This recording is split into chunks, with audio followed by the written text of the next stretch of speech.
Hello, everyone, and thank you for joining us for today's webinar, Top 10 Distribution KPIs and Why They Matter. Our goal today is to provide you with beneficial insights that will help you get the most out of your enterprise technology investments.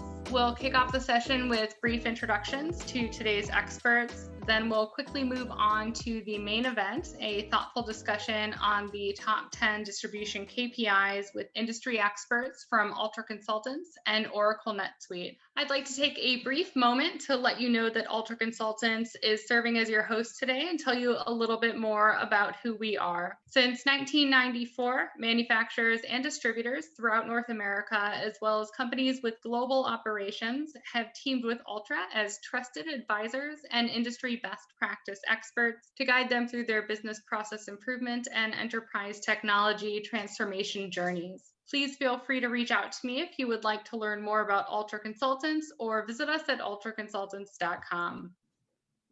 This is Kristen Renda, Marketing Program Manager at Ultra and your moderator for today's webinar. It's my pleasure to introduce today's experts. From Ultra, we have Senior Consultant Dave Saunders. Dave has more than 25 years of experience helping mid-size and large manufacturing organizations and wholesale distribution companies leverage modern ERP technologies, optimize their operations, and accelerate their business processes. I'd also like to welcome our special guest expert, Asad Ahmed, Principal Industry Solution Advisor with Oracle NetSuite. Asad has more than 15 years experience in B2B online marketing, customer acquisition, SEO, SEM, e-commerce, and cloud computing.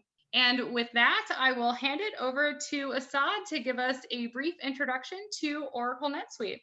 Thank you for that, Kristen. Hi, folks. Good morning, good afternoon, depending where you guys are joining us from. I hear somebody is joining us from Hawaii, so very early morning to everyone. My name is Asad Ahmed, and I'll be talking a little bit about NetSuite and NetSuite's background.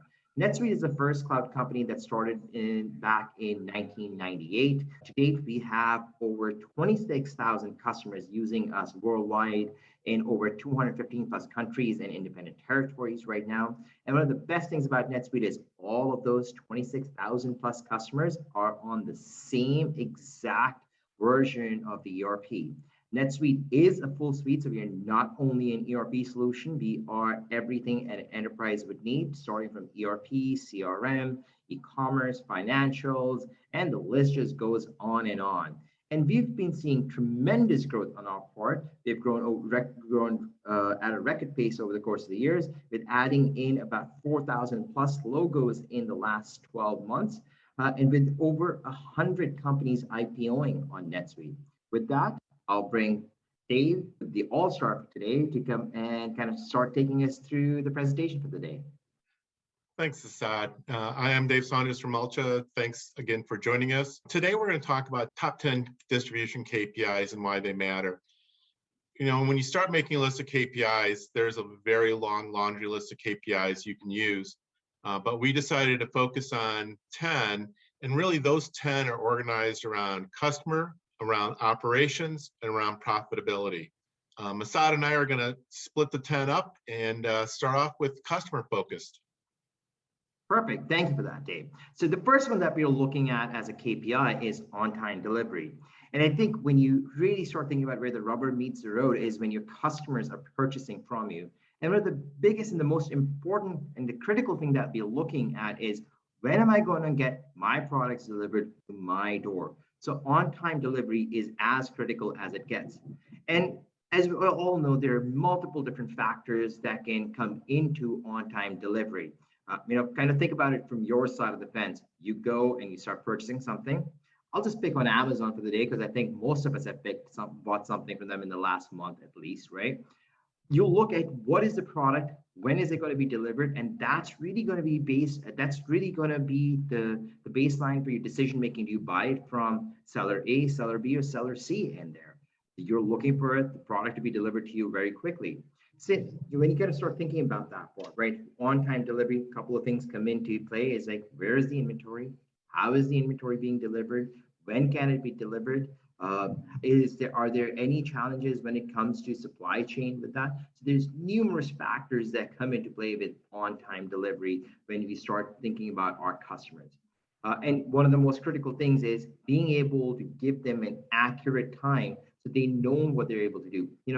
Aside from the consumer role, your products could be, you could be a distributor supplying widgets to your customers that need to use it into their projects so they can take into account, hey, if this delivery time, is it a week, is it a month, is it a year that I'm going to get it or not?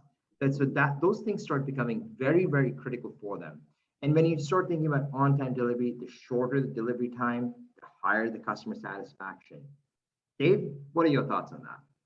Yeah, and those are great points. And aside, you mentioned Amazon, and we often reference the Amazon effect, if you will. And it's that you've placed an order, immediately when it's going to be there. Most of the time it's there on time. How many deliveries am I going to get?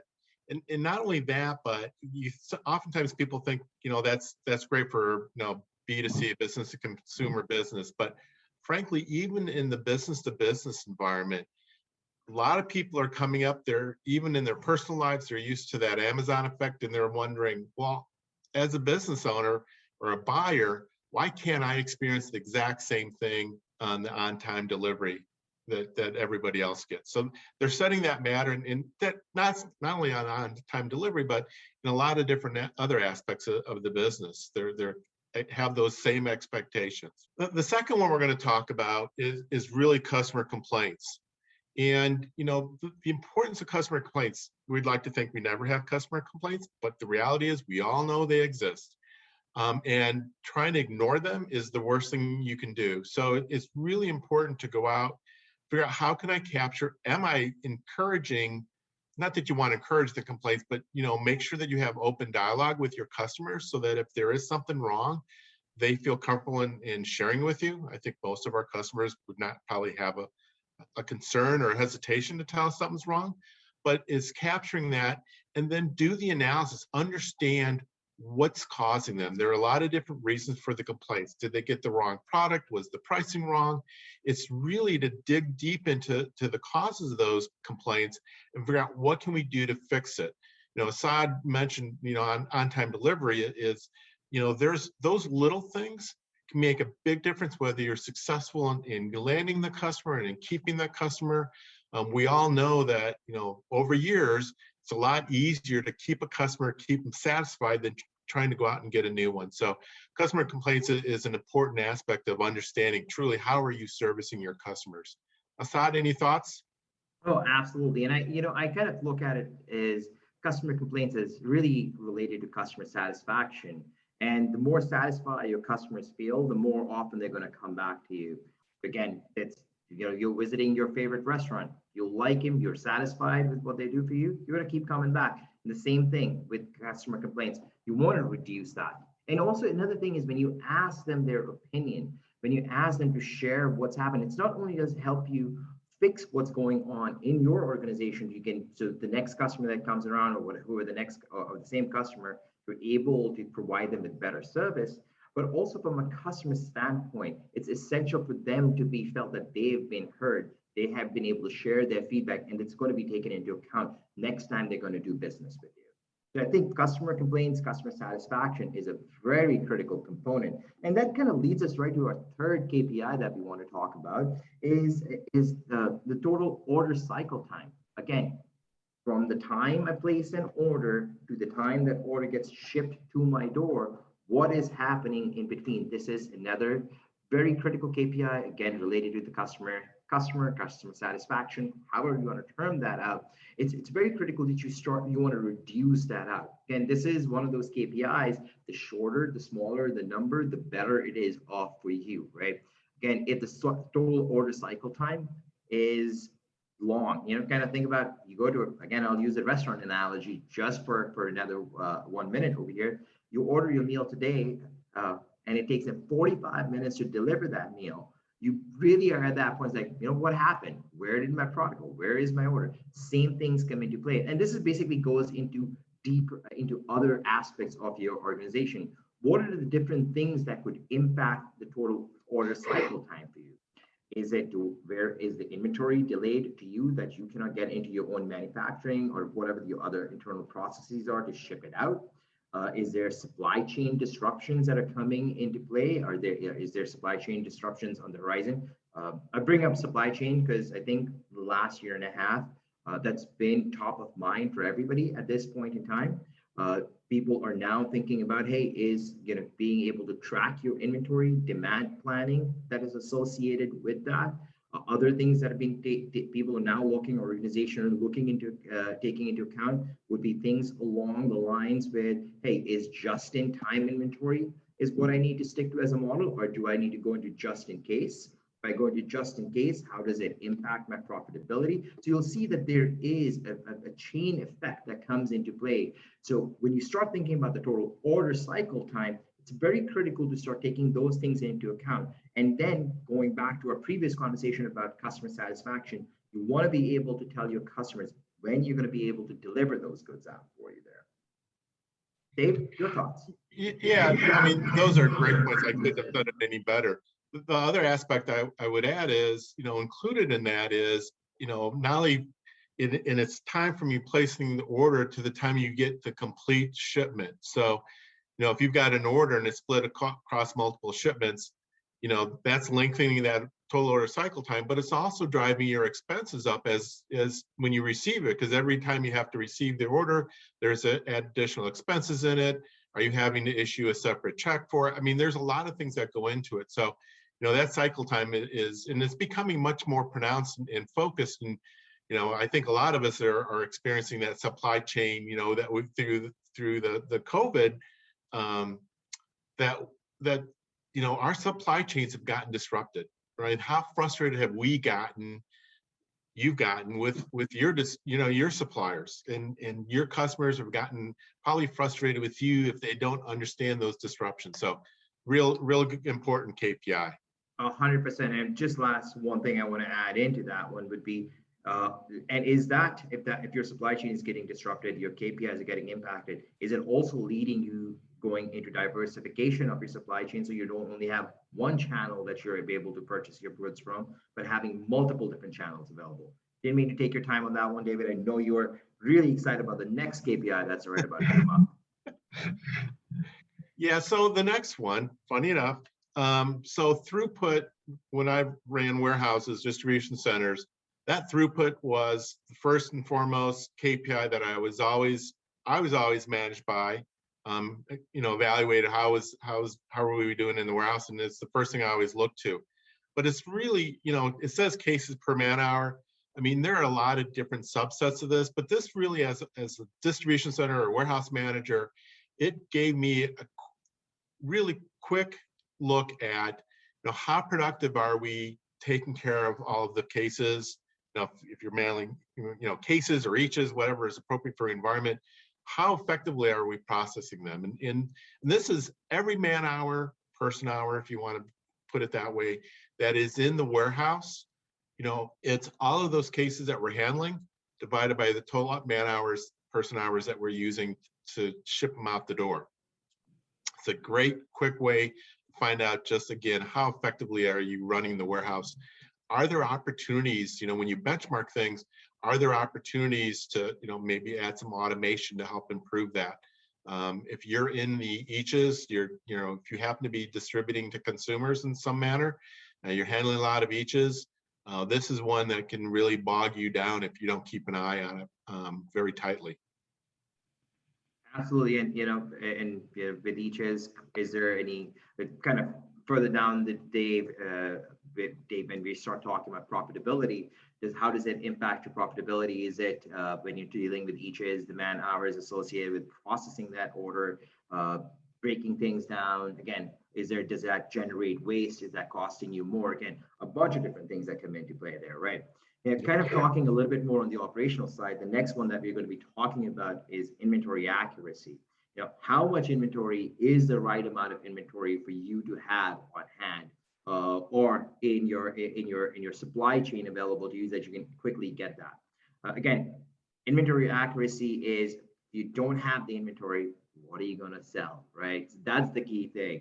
Making sure that having the right amount, the right product mix as well. Hey, if again, we'll take an example of the consumer side of it, right? If you sell medium sizes more than the small sizes, you want to make sure you have the accurate planning around that. If you want to stock more of the mediums versus the smalls, because we don't sell those that many, because you don't want to be out the other way. And then you also have your revenue tied up in inventory that you're not going to be selling there. So demand planning then becomes one of those critical pieces that are there. Looking at historicals that you have, are there certain events that have happened over the course of time that have brought in spikes? Are those events going to be repeated events on your side? Hey, so we know that holidays are going to be a repeat event. Hopefully, COVID is not. Then we all ran out of toilet paper at that point. Right? I had to mention the toilet paper because I think that was one of the KPIs that was there. But again, kind of start thinking about those parts, right? Also, when you talk about inventory accuracy, then goes again, KPIs. The funny thing about KPIs, all of them are interrelated. So again, going back to the supply chain side of things, how is the supply chain impact affecting the inventory accuracy on your part? Another key thing when you start thinking about inventory accuracy is, again, going to a little bit on the profitability or non-profitability side of things, is having extra products. How is that impacting your side of the fence? Are you tying up finances in there? Is that affecting your profitability side of it? Is that taking up warehouse space that could be allocated for something else that you need to utilize it for? Do you need to now go into expansion? Is it a forced expansion? So again, all of those things start becoming very, very critical. And tying that up with customer orders, getting that planning done correctly plays a lot of fruits down the road for you, so that you have the right products and getting it to the customers in time without having to store a ton of goods there. Yeah, so those are great points. I take it down to another level when I think of inventory accuracy. I'm thinking just when I do the counts, if I go to a pick slot and the system says there are 10 cases there, are there really 10 cases in that slot? And I mean, that's kind of the basis for me. That's the basis for everything Assad just talked about from a production, from a planning perspective, and making sure I've got the right inventory to serve those orders. But it really starts with, do I keep accurate counts of my inventory? If I'm in a B2C environment, I go to order online, again, using Amazon. If they're down to the last 3 or 4, they're going to tell you, hey, 3 left. And there's a pretty high confidence level that there really are 3 left. There's nothing worse than placing an order for, you think 10 cases, it shows that there's 20, and you get shorted all 10 because in fact, there wasn't anything there. So that goes back to your customer complaints, but it becomes the basis for, planning, making sure that the buyers have confidence that if it says that there are 10 there, hey, they know that that's accurate. Or now, Assad made the reference of buying up more because I don't have faith in really what's there. So I need to make sure I've got inventory in it. So there's a lot of implications associated with that inventory accuracy number.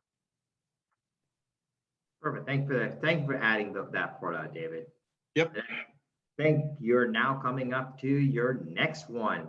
Yeah, and Assad mentioned this already. So capacity, there is a sweet spot in running warehouses, and I think the numbers run anywhere from 80 to 90%. Again, depending upon how much how much robotics are in your warehouse and automation. But there is a sweet spot that your warehouse is going to operate optimally at, and that's a capacity. And if you get too little inventory, does that mean that people are having to drive all over the warehouse to find stuff? I may not have the right inventory. In-house, I may not have enough inventory. I've got too much now. People are tripping all over each other, potentially creating safety issues. Can I find the inventory? So it's really important to understand, based on your building and your experience and what others are doing, truly what is optimal warehouse capacity. The other thing is, once you get above a certain point, if you're strategically looking out and you realize I'm hitting that 85, 90%, and I'm not even into my peak season, well, when I get to peak season, I've got even more inventory. what are you doing with it? Are you going to put it on trailers sitting out in your parking lot? Are you going to, lease them outside storage? What exactly are you going to do with it? So there's really importance of understanding what that number is and what's really that sweet spot for your facility. Definitely. And speaking of facilities, we come right up to the next one, safety, right? I think worker safety is critical.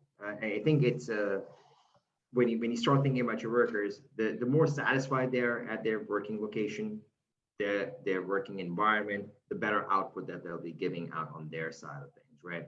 Safety is very critical. One of the things, it also has a direct impact on cost for you as well. And in certain cases, it could also have a cost impact on the number of people that would want to stick around and work at that point in time. If it's an unsafe environment, we already know that there are labor shortages out there right now.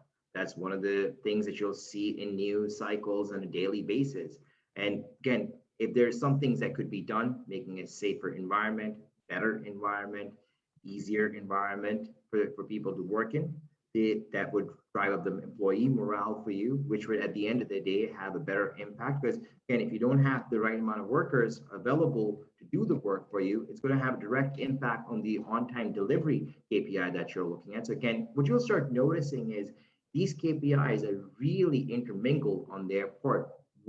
Then it's going to have you. It's basically you'll see ripple effects across your organization. So again, when you start thinking about safety, it is very critical to provide an environment for the workers that they're able to work easily in. Yeah, great points, Scott. And when we're consulting in warehouse facilities, we tend to kind of put a layer of lean principles on top of everything that we do. And one of the key things for lean is it neat and organized and everything is in its right place, which leads to a safe environment. So again, I, being a warehouse manager in a former life, as they say, warehouse employee safety is got to be #1 priority, because without them being out there to do the work, nothing's going to go out the door. And if I'll just think about one other thing, right? You mentioned earlier, as being the warehouse manager, when you go to the bin to pick the goods, do you have those 10 there? Or are people leaving if you don't have proper procedures in place to put them away, which could also, if they're not put away properly, they could impact the safety, because again, there's a bunch of different things that can go wrong in a warehouse. You want to make sure that you have proper procedures defined. And once you have those proper procedures defined, that really impact the safety. And then when next time you go to pick and see if that bin has 10 pieces of product X that you were looking for, that your system shows that they're really sitting there. So again, going back, everything is tied together. Absolutely. Thanks, Assad. The next one on the list is probably one of the first KPIs when I first joined the workforce out of college. My boss, this was one of his favorites. We talked about it at every staff meeting, revenue per employee.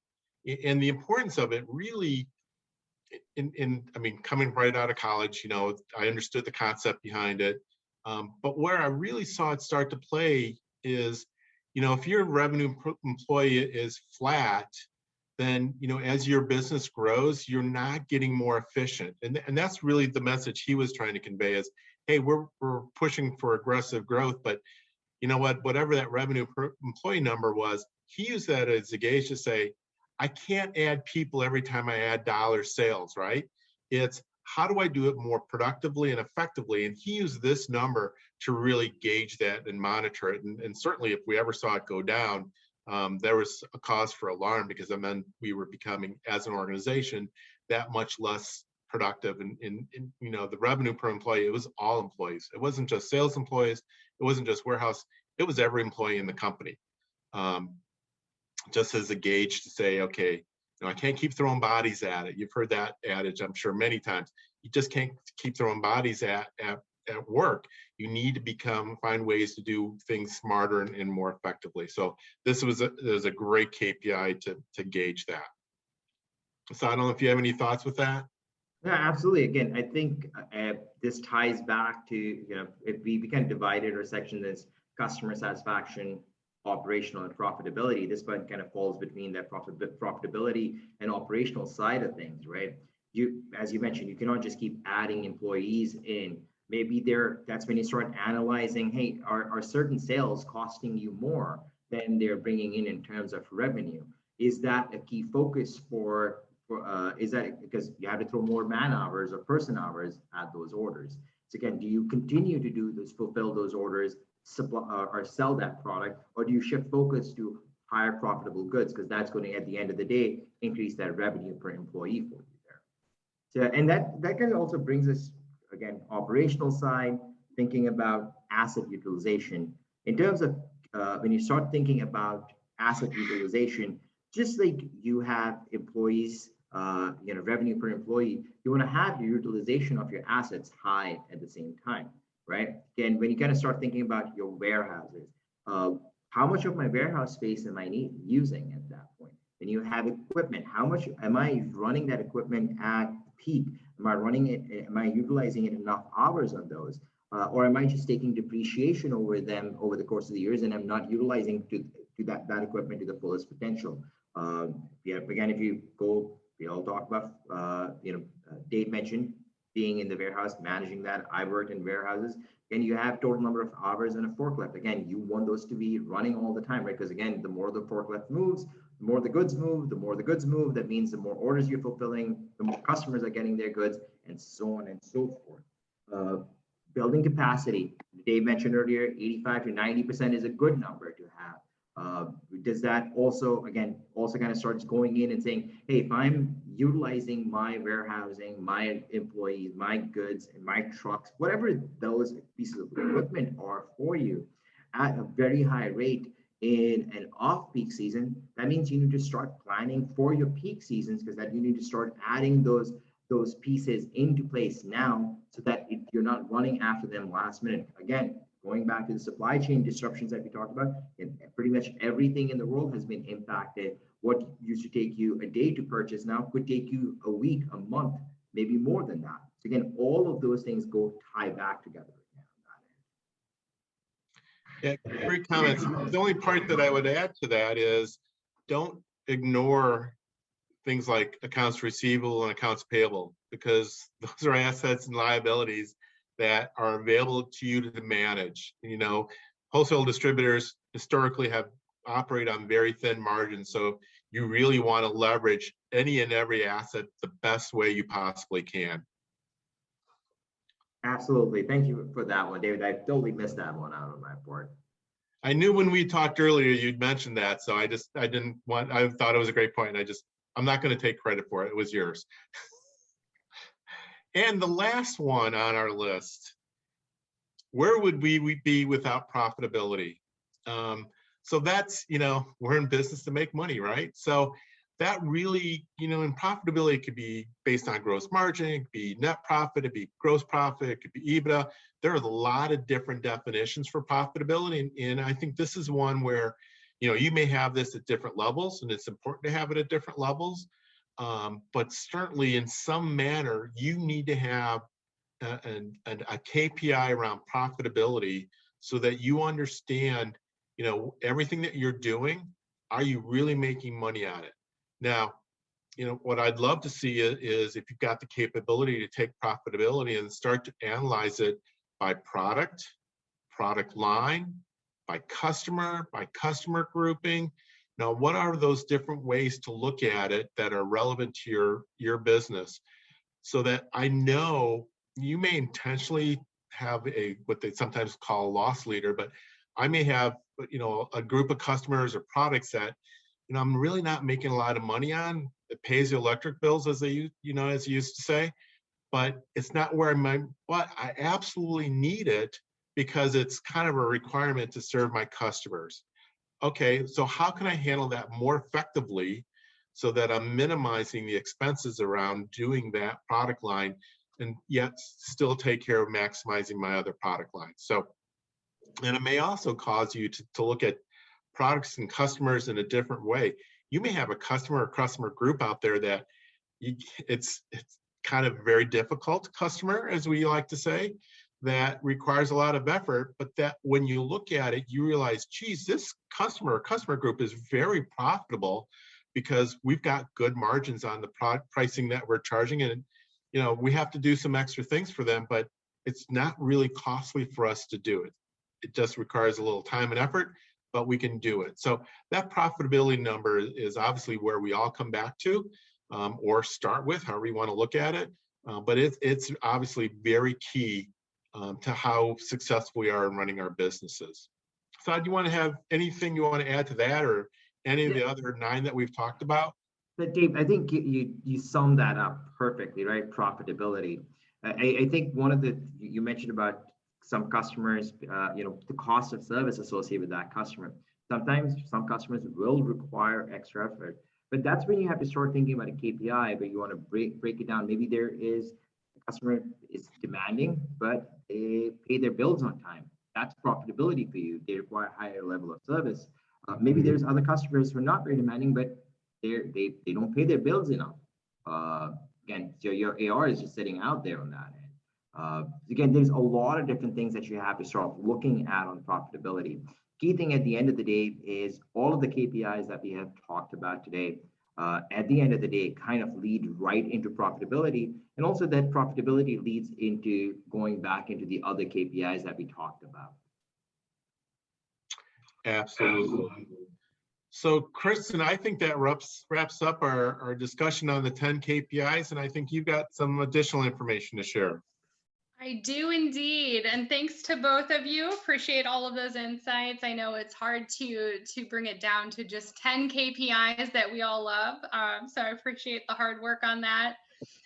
So we'll be moving on to Q&A in just a moment. You still have time to submit your questions. You can access the Q&A feature of Zoom by hovering your cursor over the bottom center of your webinar screen and clicking on the Q&A icon. As promised, I'd like to share some additional resources that are available to our audience that will provide more detail on our topic today. First, all attendees will receive early access to Ultra's latest eBrief Top 10 Distribution KPIs. Ultra's consulting team shares expert insights gained from real-world business transformation projects in the distribution industry. And then from our friends at Oracle NetSuite, we have Mind Your KPIs, top metrics product companies should be monitoring. Included in this white paper, you'll find insight on a set of key performance indicators that every product company should be monitoring consistently. I will send everyone an email following today's session with links to these free downloads, as well as a link to the recording of the session. All right, now we will go ahead and move on to Q&A. Our first question that we've got in, of these KPIs, what would you say are the most important? So I'll take a shot at it, and then you can correct me. So I'll just say that, Dave, I'll let you start on that one. I'm just going to say, I'll let you start by picking the best child, right? Yeah. I've got 3. I'm not about to go down that road. 3 kids, that is. So, it is somewhat of an easy question to answer.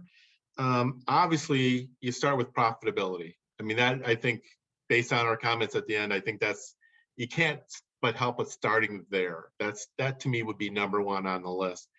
I think number 2, for me, number 2 is probably around the customer complaints, because it goes back to, we fight so hard, you fight so hard to get customers.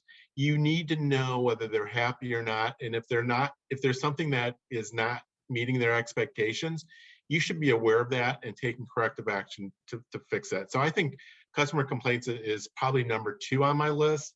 I would say the number 3rd one would be inventory accuracy. Based on either inventory accuracy of product located in a bin versus just, do I have the right product? It all goes back to customer satisfaction. So, profitability, how, are we making money? And 2, it's focused on our customers. Asad, what do you think about those? I think I would rank them the same way on my part, right? Profitability is key. Again, any organization, any company, any distributor, the first thing they'll be looking for is, am I profitable? And directly correlated to that is the customer satisfaction / customer complaints, however you want to term that out on your part. Because if the customers are not happy, your profitability is going to go down because they're not coming back to you.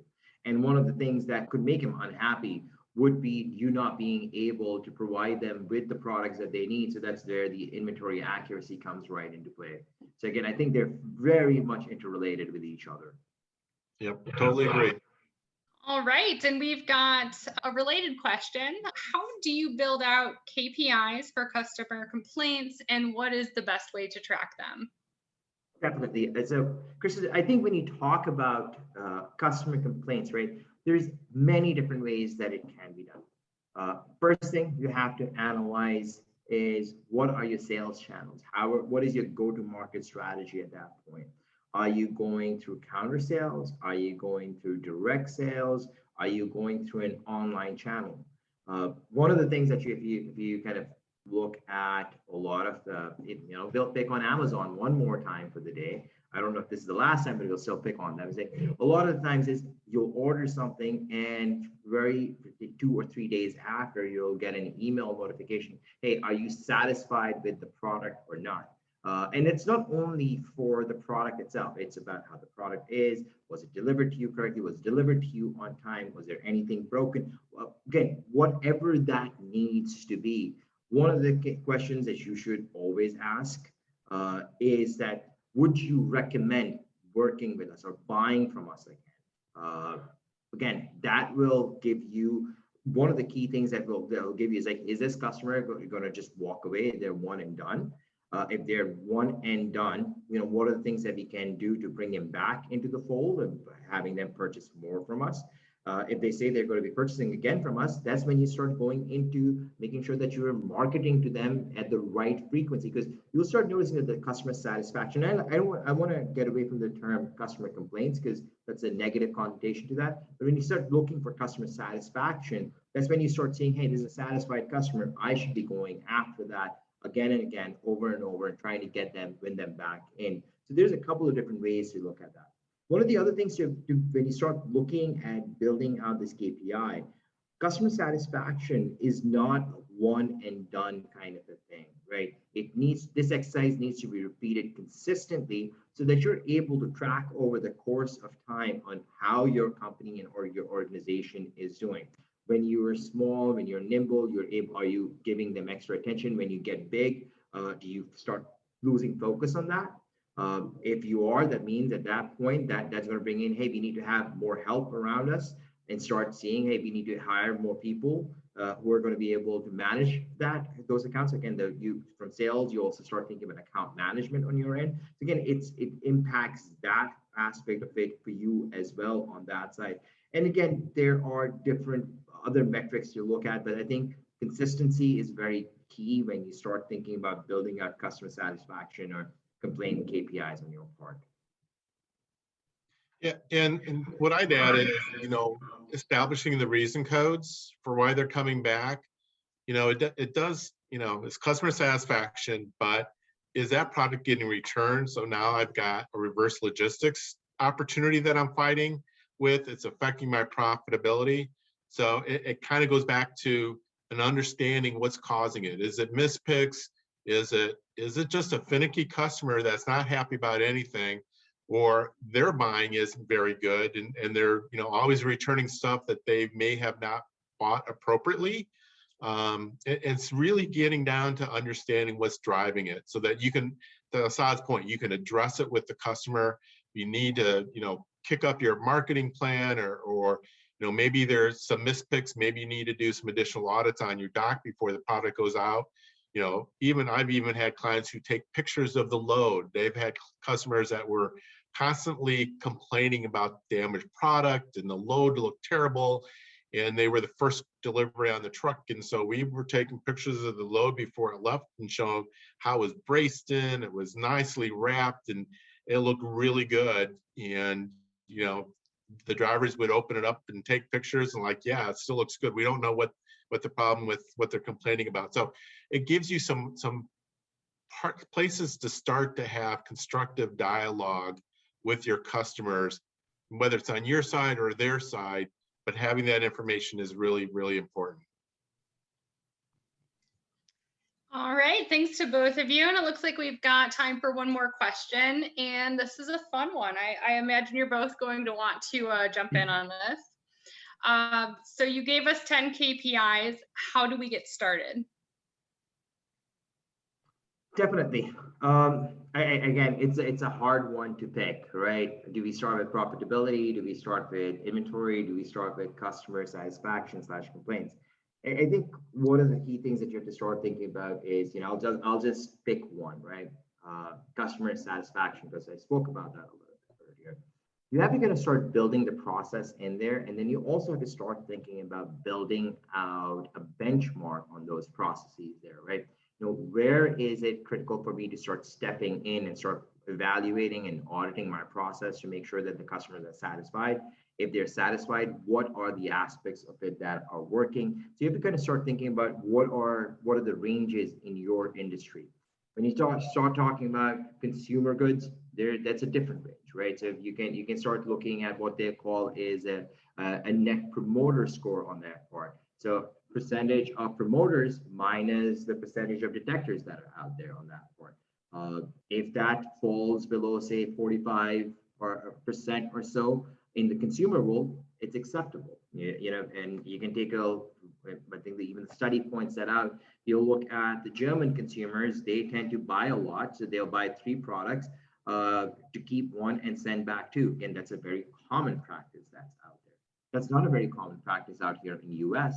And people tend to buy what they want and only return the goods that they want to return on there. If you're more in the digital world, if you're in the high-tech world, as we will call it in NetSuite, 50+% is where you want it to be. But if you're in the satellite or the cable world, it is okay to be below 10%. Those my spectrum internet companies tends to say it differently. Yeah, and what I'd add, kind of slightly different perspective, is the benchmarking part of it. So once you define what KPIs you want to use, exactly how you're going to, how are you going to measure, how are you going to collect that data consistently, who's going to own that process, and maybe you split it up amongst the executive team and everybody takes a KPI and they figure out, well, exactly how are we going to get this out of our system. If you have a modern ERP system, it's pretty easy to get that data out of. If you've got a more antiquated one, or you rely very heavily on something like Excel to actually collect that, collect productivity information, it may be a little bit more difficult. But what's the process for collecting it, and then how do I evaluate it, right? So it's benchmarking, and you can benchmark it and see, well, what's average in our industry for a specific like throughput or revenue per employee, or any of the KPIs. You also want to look at who's best in class. Maybe it's not even in your industry, but it's understanding who's best in class, and that's what you want to be striving for. None of us want to be average. We all want to exceed being average. And by looking at the best in class, look at how they do it. How do they measure it? How did they get there? What's different about their business? But what's in their business that you could bring back and apply to your own operations? I think that aspect is really important. And then you're starting to really leverage the benefit of having those KPIs and establishing goals for continually getting better. From all of us here at Ultra, thank you to everyone for joining us today, and thank you to our experts, Asad and Dave, for sharing your expertise. We'd like to wish everyone a great rest of your day, and we will see you at the next webinar. Thanks, everyone. Thank you, everyone.